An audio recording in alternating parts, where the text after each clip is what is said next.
एक क्वेश्चन हम लगाते हैं हम लोग स्ट्रेट लाइन मोशंस का। क्वेश्चंस पढ़ते हैं। If the velocity of a particle is v equal to a t plus b t square where a and b are constant, then find the distance travel by the particle between 1 second and 2 second.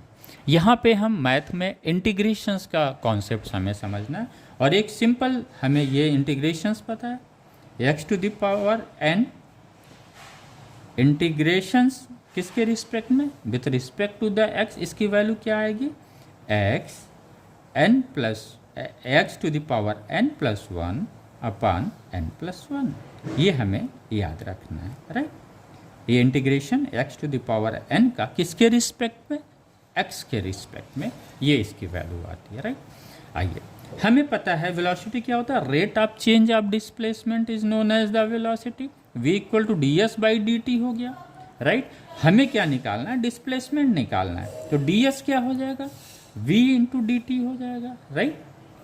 आइए, अब v की value हम रख देते हैं यहाँ पे, ये दिया हुआ है a t plus b t square. इसको किसके रिस्पेक्ट में डिफ्रेंशिएट करना है, टाइम के रिस्पेक्ट में करना है, डी टी के रिस्पेक्ट में।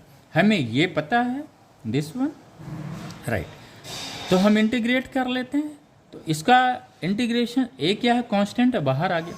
ये टी का इंटीग्रेशन टाइम के रिस्पेक्ट में कितना हो गया, इसके हिसाब से टी स्क्वायर बाई 2, राइट। ये टी स्क्वायर है, इसका इंटीग्रेशन टाइम के रिस्पेक्ट में कितना हो जाएगा, इसके हिसाब से t to the power 3 by 3 हो जाएगा। क्लियर हो गया। अगर अब हम इसको इस तरह से करते हैं, वैल्यू रखते हैं, तो वैल्यू हमें ये मिलता है। तो टोटल डिस्प्लेसमेंट कितना आ जाएगा 1 सेकेंड और 2 सेकेंड्स के बीच में, तो ये वैल्यू निकालते हैं तो हमें ये मिलता है डिस्प्लेसमेंट 1 सेकेंड और 2 सेकेंड्स के बीच में जो मिलेगा पार्टिकल को, ये डिस्प्लेसमेंट होगा 3/2 a प्लस 8 माइनस 1 7 हो गया, 7/3 b। तो ये this is the answer.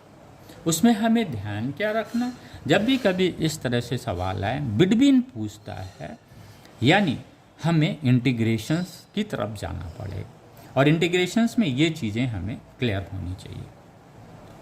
x to the power n का इंटीग्रेशंस किसके रिस्पेक्ट में, x के रिस्पेक्ट में, इसकी value x n plus x to the power n plus 1 upon n plus 1। तो इस तरह से सवाल आते हैं, राइट। टाइम डिफरेंट देगा, ये इक्वेशन डिफरेंट दे सकता है, यहाँ पे कुछ कांस्टेंट भी ऐड कर सकता है, राइट। तो ये सब क्वेश्चन इसी तरह से लगाए जाते हैं। Okay student, thank you.